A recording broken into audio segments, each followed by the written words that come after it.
El pozo y el péndulo. Edgar Allan Poe. Sentía náuseas de muerte después de tan larga agonía, y cuando por fin me desataron y me permitieron sentarme, comprendí que mis sentidos me abandonaban. La sentencia, la atroz sentencia de muerte, fue el último sonido reconocible que registraron mis oídos. Después, el murmullo de las voces de los inquisidores pareció fundirse en un soñoliento zumbido indeterminado que trajo a mi mente la idea de revolución, tal vez porque imaginativamente lo confundía con el ronroneo de una rueda de molino.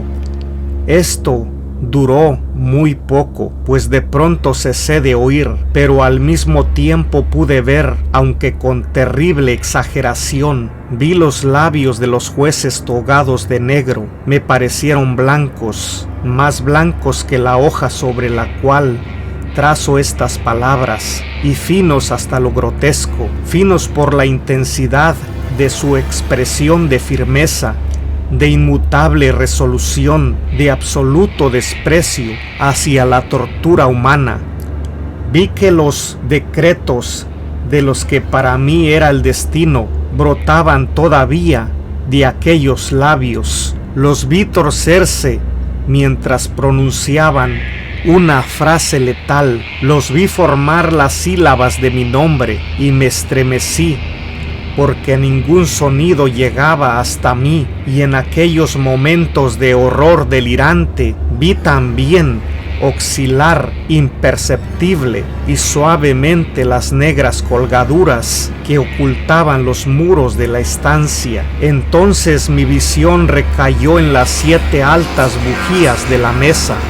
Al principio me parecieron símbolos de caridad, como blancos y esbeltos ángeles que me salvarían, pero entonces, bruscamente, una espantosa náusea invadió mi espíritu y sentí que todas mis fibras se estremecían como si hubiera tocado los hilos de una batería galvánica, mientras las formas angélicas se convertían en güeros espectros de cabezas llameantes, y comprendí que ninguna ayuda me vendría de ellos. Como una profunda nota musical penetró en mi fantasía la noción de que la tumba debía ser el lugar del más dulce descanso. El pensamiento vino poco a poco y sigiloso, de modo que pasó un tiempo antes de poder apreciarlo plenamente, pero en el momento en que mi espíritu llegaba por fin a abrigarlo, las figuras de los jueces se desvanecieron como por arte de magia. Las altas bujías se hundieron en la nada mientras sus llamas desaparecían, y me envolvió la más negra de las tinieblas. Todas mis sensaciones fueron tragadas por el torbellino de una caída en profundidad, como la del alma en el Hades. Y luego el universo no fue más que silencio, calma y noche. Me había desmayado, pero no puedo afirmar que hubiera perdido completamente la conciencia. No trataré de definir lo que me quedaba de ella, y menos describirla, pero no la había perdido por completo. En el más profundo sopor, en el delirio, en el desmayo, hasta la muerte, hasta la misma tumba, no todo se pierde, o bien no existe la inmortalidad para el hombre. Cuando surgimos del más profundo de los sopores, rompemos la tela sutil de algún sueño y, sin embargo, un poco más tarde no nos acordamos de haber soñado.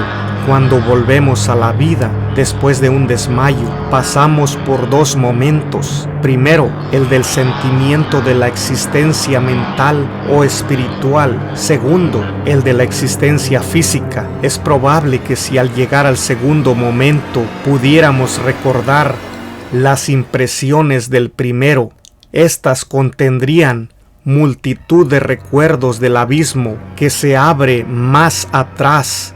Y ese abismo, ¿qué es? ¿Cómo? Por lo menos distinguir sus sombras de la tumba. Pero si las impresiones de lo que he llamado el primer momento no pueden ser recordadas por un acto de la voluntad, no se presentan inesperadamente después de un largo intervalo, mientras nos maravillamos preguntándonos ¿de dónde proceden? Aquel que nunca se ha desmayado no descubrirá extraños palacios y caras fantásticamente familiares en las brasas del carbón. No contemplará, flotando en el aire, las melancólicas visiones que la mayoría no es capaz de ver. No meditará mientras respira el perfume de una nueva flor. No sentirá exaltarse su mente ante el sentido de una cadencia musical que jamás había llamado antes su atención. Entre frecuentes y reflexivos esfuerzos para recordar, entre acendradas luchas para apresar algún vestigio de ese estado de aparente aniquilación en el cual se había hundido mi alma, ha habido momentos en que he vislumbrado el triunfo, brevísimos periodos en que pude evocar recuerdos que, a la luz de mi lucidez posterior, solo podían referirse a aquel momento de aparente inconsciencia.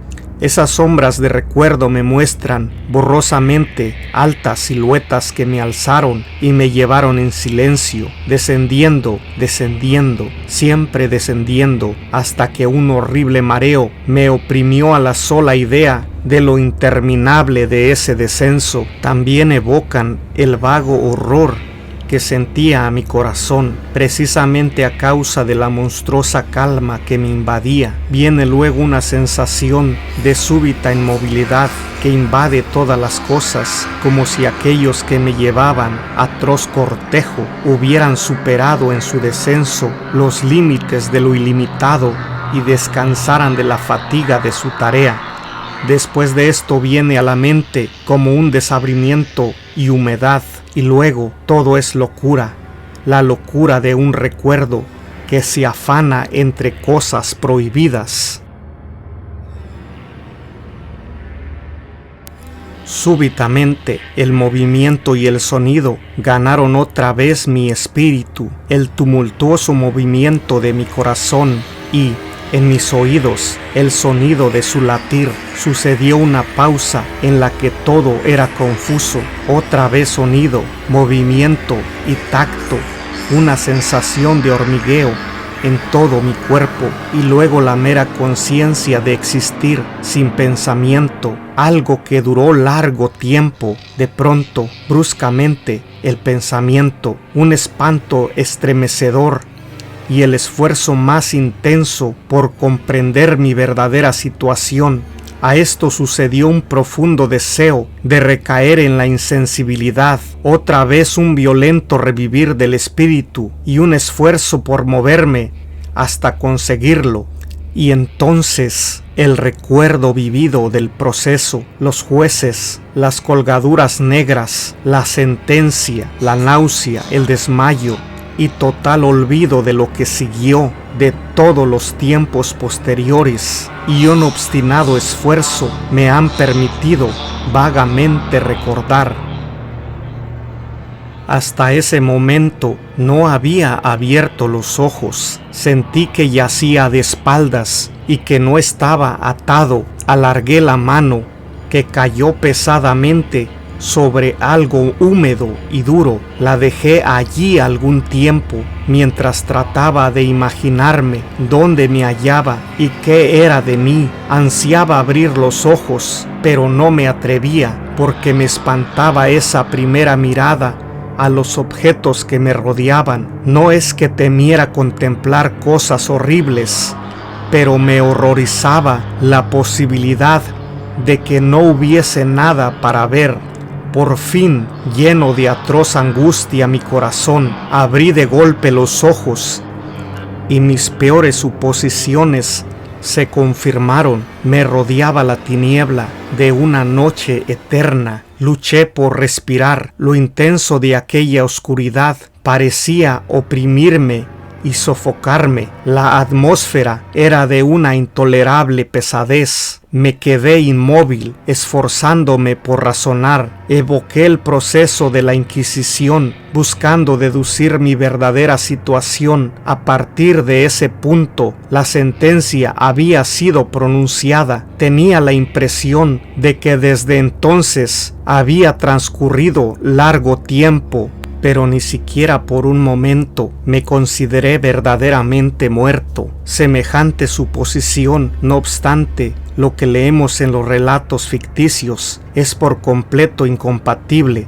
con la verdadera existencia. Pero, ¿dónde y en qué situación me encontraba? Sabía que, por lo regular, los condenados morían en un acto de fe, y uno de estos acababa de realizarse la misma noche de mi proceso. Me habrían devuelto a mi calabozo a la espera del próximo sacrificio, que no se cumpliría hasta varios meses más tarde. Al punto vi que era imposible. En aquel momento había una demanda inmediata de víctimas. Y además mi calabozo, como todas las celdas de los condenados en Toledo, tenía piso de piedra y la luz no había sido completamente suprimida. Una horrible idea hizo que la sangre se agolpara a torrentes en mi corazón y por un breve instante recaí en la insensibilidad. Cuando me repuse, temblando convulsivamente, me levanté y tendí desatinadamente los brazos en todas direcciones. No sentí nada, pero no me atrevía a dar un solo paso, por temor de que me lo impidieran las paredes de una tumba. Brotaba el sudor por todos mis poros y tenía la frente empapada de gotas heladas, pero la agonía de la incertidumbre terminó por volverse intolerable y cautelosamente me volví adelante, con los brazos tendidos, desorbitados los ojos, en el deseo de captar el más débil rayo de luz. Anduve así unos cuantos pasos, pero todo seguía siendo tiniebla y vacío. Respiré con mayor libertad, por lo menos parecía evidente que mi destino no era el más espantoso de todos. Pero entonces, mientras seguía avanzando cautelosamente, resonaron en mi recuerdo los 1000 vagos rumores de las cosas horribles que ocurrían en Toledo. Cosas extrañas se contaban sobre los calabozos, cosas que yo había tomado por invenciones, pero que no por eso eran menos extrañas y demasiado horrorosas para ser repetidas, salvo en voz baja. Me dejarían morir de hambre en este subterráneo mundo de tiniebla, o quizá me guardaba un destino todavía peor. Demasiado conocía yo el carácter de mis jueces para dudar de que el resultado sería la muerte, y una muerte mucho más amarga que la habitual. Todo lo que me preocupaba y me enloquecía era el modo y la hora de esa muerte.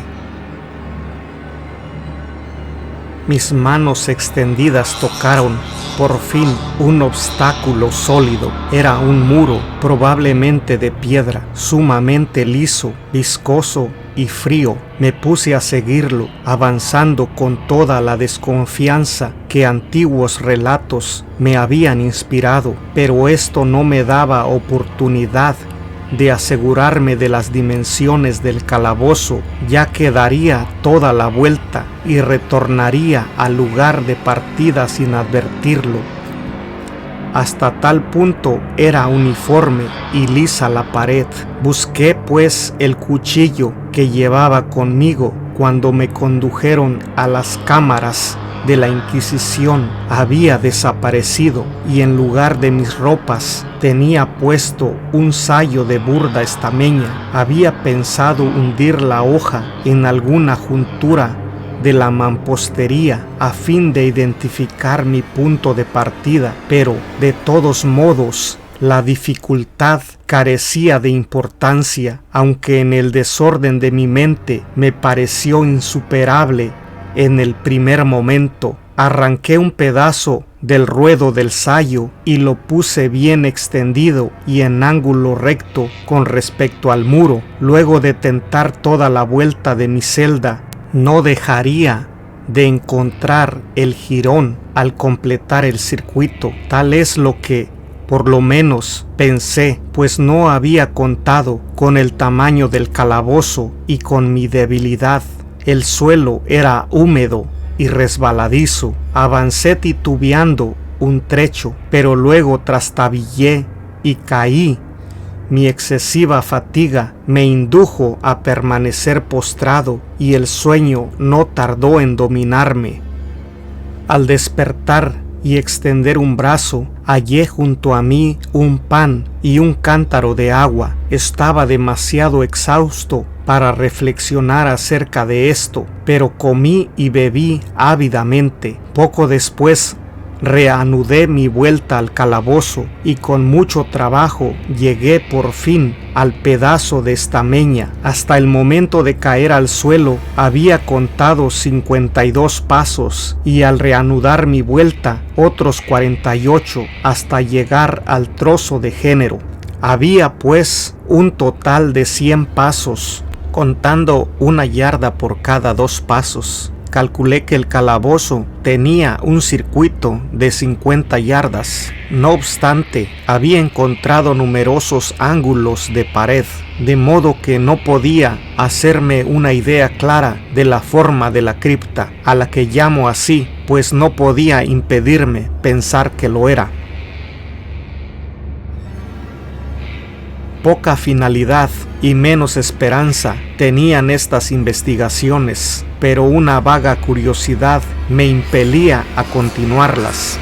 Apartándome de la pared, resolví cruzar el calabozo por uno de sus diámetros. Avancé al principio con suma precaución, pues aunque el piso parecía de un material sólido, era peligrosamente resbaladizo a causa del limo. Cobré ánimo, sin embargo, y terminé caminando con firmeza, esforzándome por seguir una línea todo lo recta posible. Había avanzado 10 o 12 pasos en esta forma cuando el ruedo desgarrado del sayo se me enredó en las piernas. Trastabillando, caí violentamente de bruces.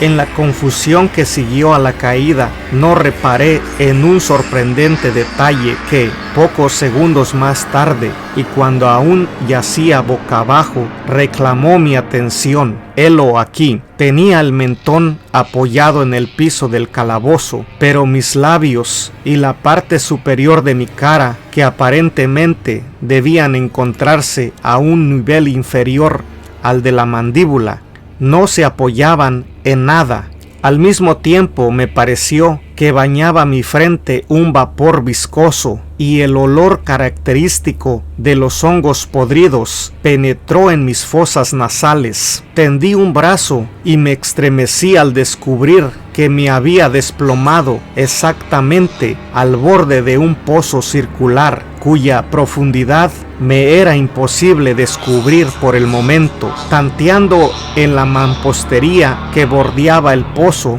logré desprender un menudo fragmento y lo tiré al abismo. Durante largos segundos escuché cómo repercutía al golpear en su descenso las paredes del pozo. Hubo por fin un chapoteo en el agua, al cual sucedieron sonoros ecos. En ese mismo instante oí un sonido semejante al de abrirse y cerrarse rápidamente una puerta en lo alto, mientras un débil rayo de luz cruzaba instantáneamente la tiniebla y volvía a desvanecerse con la misma precipitación.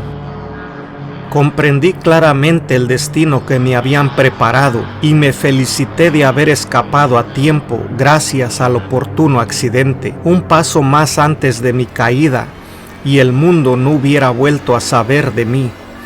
La muerte a la que acababa de escapar tenía justamente las características que yo había rechazado como fabulosas y antojadizas en los relatos que circulaban acerca de la Inquisición. Para las víctimas de su tiranía se reservaban dos especies de muerte, una llena de horrorosos sufrimientos físicos y otra acompañada de sufrimientos morales todavía más atroces.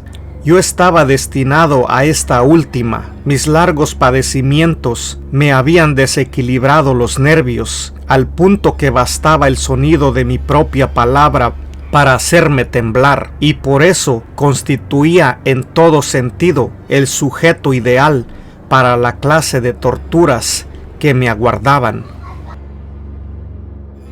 Estremeciéndome de pies a cabeza, me arrastré hasta volver a tocar la pared, resuelto a perecer allí antes que arriesgarme otra vez a los horrores de los pozos, ya que mi imaginación concebía ahora más de uno, situados en distintos lugares del calabozo. De haber tenido otro estado de ánimo, tal vez me hubiera alcanzado el coraje para acabar de una vez con mis desgracias, precipitándome en uno de esos abismos, pero había llegado a convertirme en el peor de los cobardes, y tampoco podía olvidar lo que había leído sobre esos pozos, esto es, que su horrible disposición impedía que la vida se extinguiera de golpe.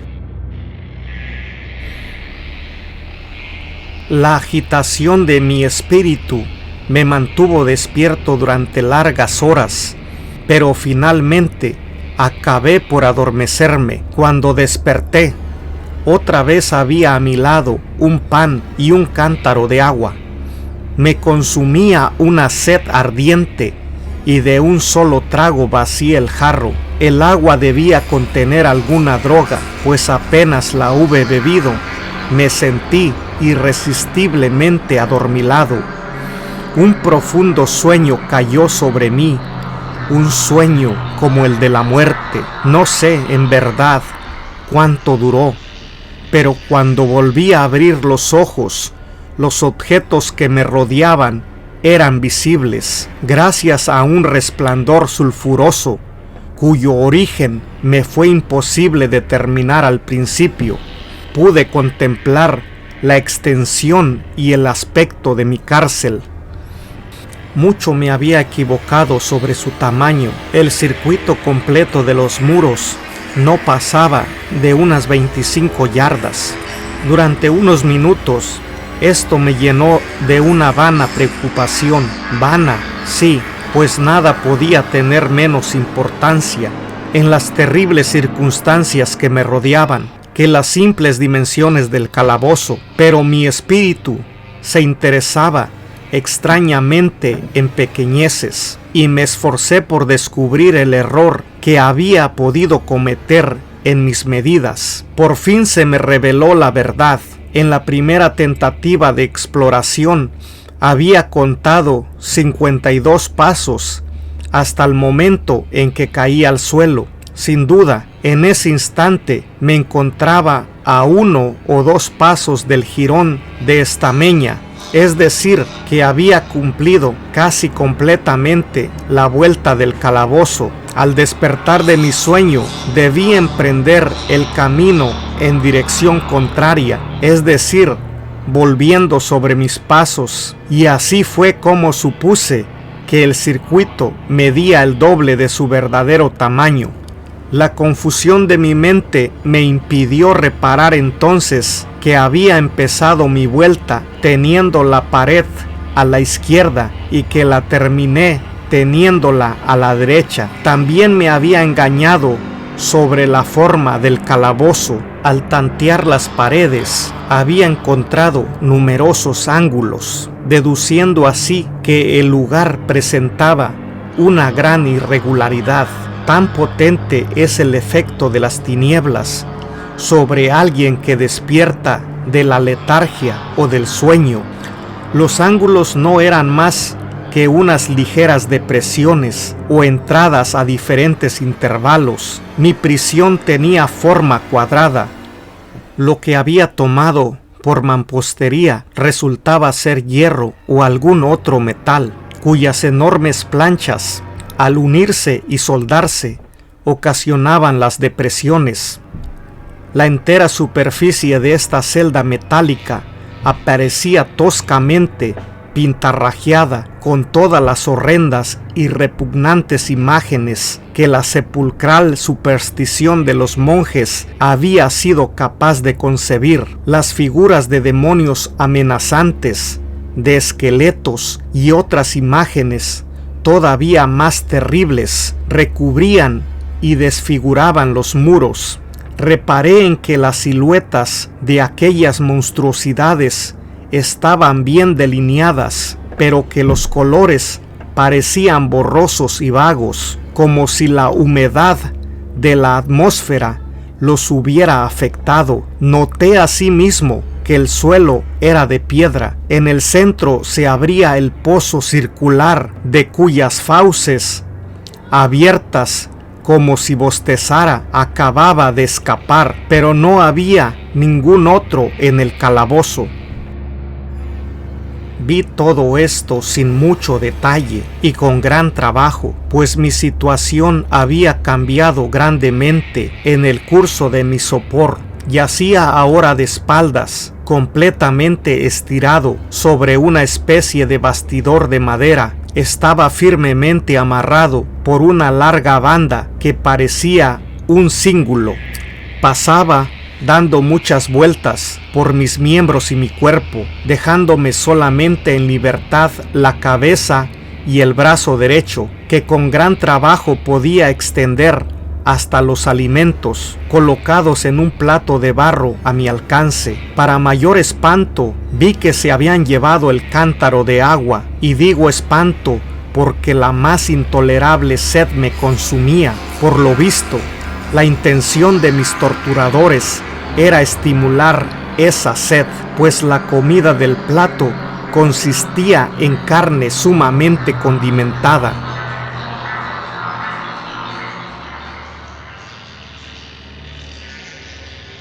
Mirando hacia arriba observé el techo de mi prisión. Tendría unos 30 o 40 pies de alto y su construcción se asemejaba a la de los muros. En uno de sus paneles aparecía una extraña figura que se apoderó por completo de mi atención.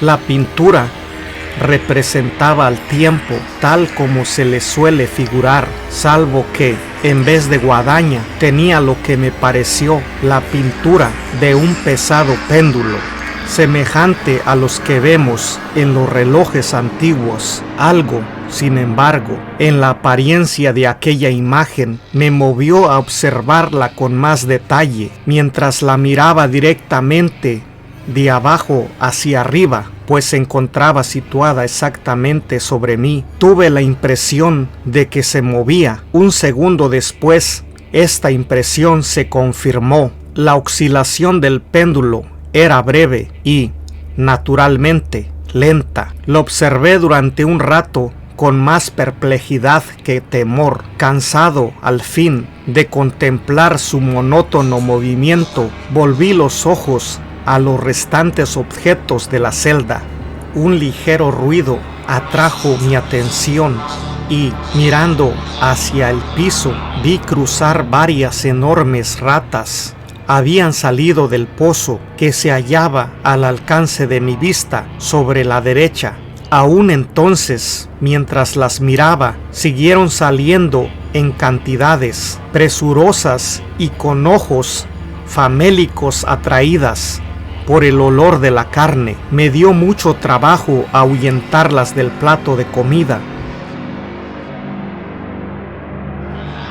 Habría pasado quizá una media hora, tal vez una hora entera, pues solo tenía una noción imperfecta del tiempo, antes de volver a fijar los ojos en lo alto. Lo que entonces vi me confundió y me llenó de asombro. La carrera del péndulo había aumentado aproximadamente en 1 yarda. Como consecuencia natural, su velocidad era mucho más grande, pero lo que me perturbó fue la idea de que el péndulo había descendido perceptiblemente. Noté ahora, y es inútil agregar con cuánto horror, que su extremidad inferior estaba constituida por una media luna de reluciente acero, cuyo largo de punta a punta alcanzaba un pie, aunque afilado como una navaja. El péndulo parecía macizo y pesado, y desde el filo se iba ensanchando hasta rematar en una ancha y sólida masa. Hallábase fijo a un pesado vástago de bronce, y todo el mecanismo silbaba al balancearse en el aire. Ya no me era posible dudar del destino que me había preparado el ingenio de los monjes para la tortura. Los agentes de la Inquisición habían advertido de mi descubrimiento del pozo. El pozo, sí, cuyos horrores estaban destinados a un recusante tan obstinado como yo. El pozo, símbolo típico del infierno, última tule de los castigos de la Inquisición, según los rumores que corrían. Por el más casual de los accidentes había evitado caer en el pozo, y bien sabía que la sorpresa, la brusca precipitación en los tormentos constituían una parte importante de las grotescas muertes que tenían lugar en aquellos calabozos. No habiendo caído en el pozo, el demoníaco plan de mis verdugos no contaba con precipitarme por la fuerza, y por eso, ya que no quedaba otra alternativa, me esperaba ahora un final diferente y más apacible. Más apacible. Casi me sonreí en medio del espanto al pensar en semejante aplicación de la palabra. ¿De qué vale hablar de largas horas?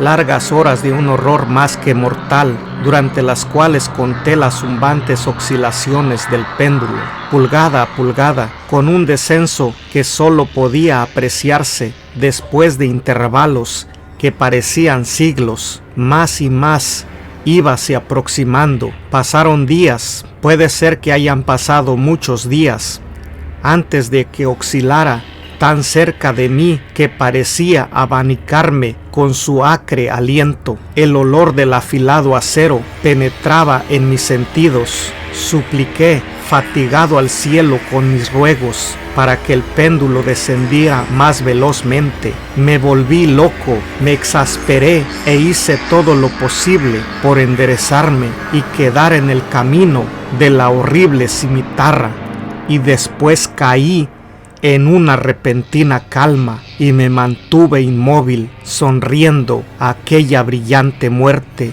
como un niño a un bonito juguete. Siguió otro intervalo de total insensibilidad. Fue breve, pues al resbalar otra vez en la vida noté que no se había producido ningún descenso perceptible del péndulo. Podía, sin embargo, haber durado mucho, pues bien sabía que aquellos demonios estaban al tanto de mi desmayo y que podían haber detenido el péndulo a su gusto. Al despertarme me sentí inexpresablemente enfermo y débil, como después de una prolongada inanición. Aún en la agonía de aquellas horas, la naturaleza humana ansiaba alimento. Con un penoso esfuerzo alargué el brazo izquierdo todo lo que me lo permitían mis ataduras y me apoderé de una pequeña cantidad que habían dejado las ratas. Cuando me llevaba una porción a los labios, pasó por mi mente un pensamiento apenas esbozado de alegría, de esperanza. Pero ¿qué tenía yo que ver con la esperanza? Era aquel, como digo, un pensamiento apenas formado. Muchos así tiene el hombre, que no llegan a completarse jamás. Sentí que era de alegría, de esperanza, pero sentí al mismo tiempo que acababa de extinguirse en plena elaboración. Vanamente luché por alcanzarlo, por recobrarlo. El prolongado sufrimiento había aniquilado casi por completo mis facultades mentales ordinarias. No era más que un imbécil, un idiota. La oscilación del péndulo se cumplía en ángulo recto. Con mi cuerpo extendido, vi que la media luna estaba orientada de manera de cruzar la zona del corazón. Desgarraría la estameña de mi sayo. Retornaría para repetir la operación otra vez, a pesar de su carrera terriblemente amplia, 30 pies o más, y la sibilante violencia de su descenso capaz de romper aquellos muros de hierro. Todo lo que haría durante varios minutos sería cortar mi sayo. A esa altura de mis pensamientos debí de hacer una pausa, pues no me atrevía a prolongar mi reflexión. Me mantuve en ella, pertinazmente fija la atención, como si al hacerlo pudiera detener en ese punto el descenso de la hoja de acero. Me obligué a meditar acerca del sonido que haría la media luna cuando pasara cortando el género y la especial sensación de estremecimiento que producen los nervios, el roce de una tela. Pensé en todas estas frivolidades hasta el límite de mi resistencia. Bajaba, seguía bajando suavemente. Sentía un frenético placer en comparar su velocidad lateral con la del descenso, a la derecha, a la izquierda, hacia los lados, con el aullido de un espíritu maldito hacia mi corazón, con el paso sigiloso del tigre. Sucesivamente reía carcajadas y clamé, según que una u otra idea me dominara. Bajaba, seguro, incansable, bajaba, ya pasaba vibrando a 3 pulgadas de mi pecho. Luché con violencia, furiosamente, para soltar mi brazo izquierdo, que solo estaba libre a partir del codo. Me era posible llevar la mano desde el plato puesto a mi lado hasta la boca, pero no más allá. De haber roto las ataduras arriba del codo, hubiera tratado de detener el péndulo, pero lo mismo hubiera sido pretender atajar un alud. Bajaba sin cesar, inevitablemente bajaba.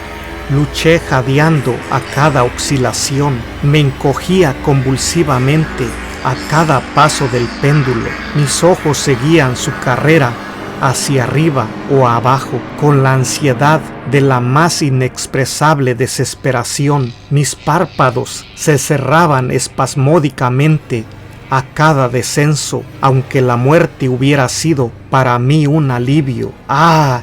Inefable, pero cada uno de mis nervios se estremecía. Sin embargo, al pensar que el más pequeño deslizamiento del mecanismo precipitaría aquel reluciente, afilado eje contra mi pecho, era la esperanza la que hacía estremecer mis nervios y contraer mi cuerpo. Era la esperanza, esa esperanza que triunfa aún en el potro del suplicio, que susurra al oído de los condenados a muerte hasta en los calabozos de la Inquisición.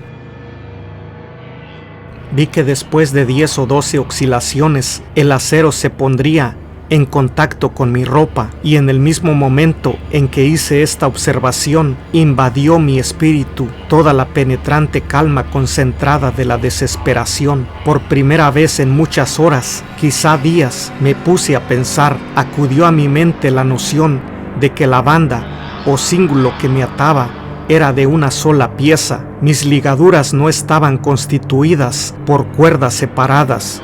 El primer roce de la afiladísima media luna sobre cualquier porción de la banda bastaría para soltarla, y con ayuda de mi mano izquierda podría desatarme del todo. Pero cuán terrible en ese caso la proximidad del acero, cuán letal el resultado de la más leve lucha. Y luego, era verosímil que los esbirros del torturador no hubieran previsto y prevenido esa posibilidad.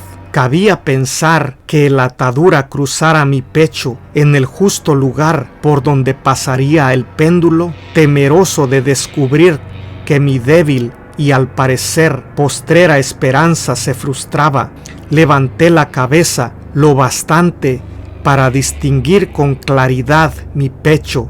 El cíngulo envolvía mis miembros y mi cuerpo en todas direcciones, salvo en el lugar por donde pasaría el péndulo. Apenas había dejado caer hacia atrás la cabeza cuando relampagueó en mi mente algo que solo puedo describir como la informe mitad de aquella idea de liberación a que he aludido previamente y de la cual solo una parte flotaba inciertamente en mi mente cuando llevé la comida a mis ardientes labios. Mas ahora el pensamiento completo estaba presente, débil, apenas sensato, apenas definido, pero entero. Inmediatamente, con la nerviosa energía de la desesperación, procedí a ejecutarlo. Durante horas y horas, cantidad de ratas habían pululado en la vecindad inmediata del armazón de madera sobre el cual me hallaba. Aquellas ratas eran salvajes, audaces, famélicas. Sus rojas pupilas me miraban centellantes, como si esperaran verme inmóvil para convertirme en su presa. ¿A qué alimento?, pensé, las han acostumbrado en el pozo. A pesar de todos mis esfuerzos por impedirlo, ya habían devorado el contenido del plato, salvo unas pocas sobras. Mi mano se había agitado como un abanico sobre el plato, pero a la larga, la regularidad del movimiento le hizo perder su efecto. En su voracidad, las odiosas bestias me clavaban sus afiladas garras en los dedos, tomando los fragmentos de la aceitosa y especiada carne que quedaba en el plato. Froté con ellos mis ataduras allí donde era posible alcanzarlas, y después, apartando mi mano del suelo, permanecí completamente inmóvil, conteniendo el aliento. Los hambrientos animales se sintieron primeramente aterrados y sorprendidos por el cambio. La cesación de movimiento, retrocedieron llenos de alarma y muchos se refugiaron en el pozo, pero esto no duró más que un momento. No en vano había yo contado con su voracidad. Al observar que seguía sin moverme, una o dos de las más atrevidas saltaron al bastidor de madera y olfatearon el cíngulo. Esto fue como la señal para que todas avanzaran. Salían del pozo corriendo en renovados contingentes. Se colgaron de la madera corriendo por ella y saltaron a centenares sobre mi cuerpo. El acompasado movimiento del péndulo no las molestaba para nada. Evitando sus golpes, se precipitaban sobre las untadas ligaduras, se apretaban, pululaban sobre mí en cantidades cada vez más grandes, se retorcían cerca de mi garganta, sus fríos hocicos buscaban mis labios. Yo me sentía ahogar bajo su creciente peso. Un asco para el cual no existe nombre en este mundo llenaba mi pecho y helaba con su espesa viscosidad mi corazón. Un minuto más, sin embargo, y la lucha terminaría. Con toda claridad percibí que las ataduras se aflojaban. Me di cuenta de que debían de estar rotas en más de una parte, pero con una resolución que excedía lo humano, me mantuve inmóvil.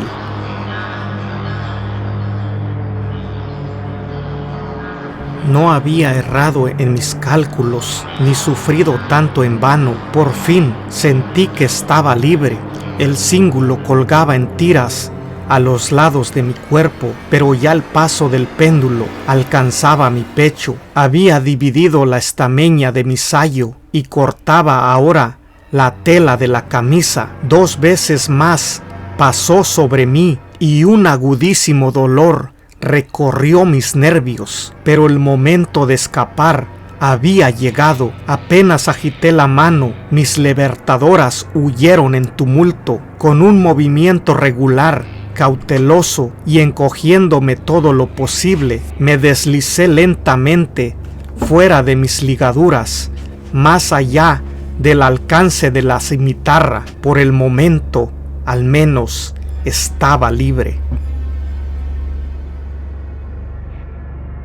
Libre y en las garras de la Inquisición. Apenas me había apartado de aquel hecho de horror para ponerme de pie en el piso de piedra, cuando cesó el movimiento de la diabólica máquina y la vi subir, movida por una fuerza invisible, hasta desaparecer más allá del techo. Aquello fue una lección que debí tomar desesperadamente a pecho. Indudablemente espiaban cada uno de mis movimientos. Libre, apenas si había escapado de la muerte bajo la forma de una tortura para ser entregado a otra que sería peor aún que la misma muerte.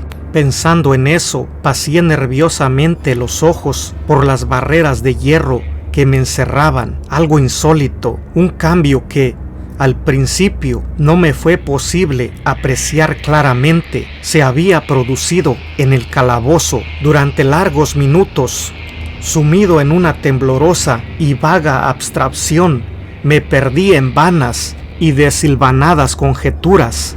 En estos momentos pude advertir por primera vez el origen de la sulfurosa luz que iluminaba la celda. Procedía de una fisura que medía media pulgada de ancho, que rodeaba por completo el calabozo al pie de las paredes, las cuales parecían y en realidad estaban completamente separadas del piso. A pesar de todos mis esfuerzos, me fue imposible ver nada a través de la abertura. Al ponerme otra vez de pie, comprendí de pronto el misterio del cambio que había advertido en la celda. Ya he dicho que, si bien las siluetas de las imágenes pintadas en los muros eran suficientemente claras, los colores parecían borrosos e indefinidos, pero ahora esos colores habían tomado un brillo intenso y sorprendente que crecía más y más y daba a aquellas espectrales y diabólicas imágenes un aspecto que hubiera quebrantado nervios más resistentes que los míos. Ojos demoníacos de una salvaje y aterradora vida me contemplaban fijamente desde 1000 direcciones, donde ninguno había sido antes visible, y brillaban con el cárdeno resplandor de un fuego que mi imaginación no alcanzaba a concebir como irreal. Irreal. Al respirar llegó a mis narices el olor característico del vapor que surgía del hierro recalentado. Aquel olor sofocante invadía más y más la celda. Los sangrientos horrores representados en las paredes empezaron a ponerse rojos. Yo jadeaba tratando de respirar. Ya no me cabía duda sobre la intención de mis torturadores. ¡Ah! Los más implacables, los más demoníacos entre los hombres. Corrí hacia el centro de la celda, alejándome del metal ardiente, al encarar en mi pensamiento la horrible destrucción que me aguardaba. La idea de la frescura del pozo invadió mi alma como un bálsamo. Corrí hasta su borde mortal. Esforzándome, miré hacia abajo. El resplandor del ardiente techo iluminaba sus más recónditos huecos, y sin embargo, durante un horrible instante, mi espíritu se negó a comprender el sentido de lo que veía, pero al fin ese sentido se abrió paso, avanzó poco a poco hasta mi alma, hasta arder y consumirse en mi estremecida razón. ¡Oh, poder expresarlo! ¡Oh, espanto! Todo menos eso. Con un alarido salté hacia atrás y hundí mi cara en las manos, sollozando amargamente.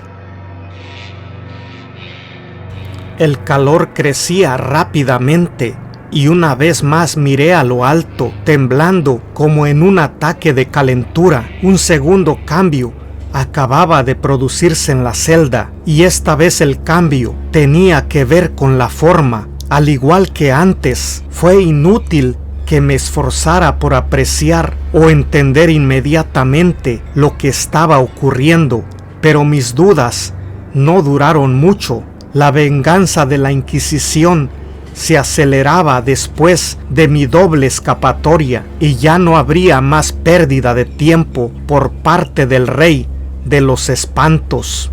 Hasta entonces, mi celda había sido cuadrada. De pronto, vi que 2 de sus ángulos de hierro se habían vuelto agudos y los otros 2, por consiguiente, obtusos. La horrible diferencia se acentuaba rápidamente con un resonar profundo y quejumbroso. En un instante el calabozo cambió su forma por la de un rombo, pero el cambio no se detuvo allí, y yo no esperaba ni deseaba que se detuviera.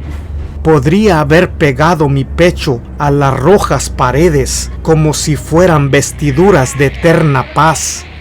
«La muerte», clamé, «cualquier muerte, menos la del pozo». ¡Insensato! ¿Acaso no era evidente que aquellos hierros al rojo tenían por objeto precipitarme en el pozo? ¿Podría acaso resistir su fuego? Y si lo resistiera, ¿cómo oponerme a su presión? El rombo se iba achatando más y más, con una rapidez que no me dejaba tiempo para mirar su centro, y por tanto su diámetro mayor llegaba ya sobre el abierto abismo. Me eché hacia atrás, pero las movientes paredes me obligaban irresistiblemente a avanzar. Por fin no hubo ya en el piso del calabozo ni una pulgada de asidero para mi chamuscado y convulso cuerpo. Cesé de luchar, pero la agonía de mi alma se expresó en un agudo, prolongado alarido final de desesperación. Sentí que me tambaleaba al borde del pozo. Desvié la mirada y oí un discordante clamoreo de voces humanas. Resonó poderoso un toque de trompetas. Escuché un áspero chirriar semejante al de 1000 truenos. Las terribles paredes retrocedieron. Una mano tendida sujetó mi brazo en el instante en que, desmayado, me precipitaba al abismo. Era la del general Lasalle. El ejército francés acababa de entrar en Toledo. La Inquisición estaba en poder de sus enemigos.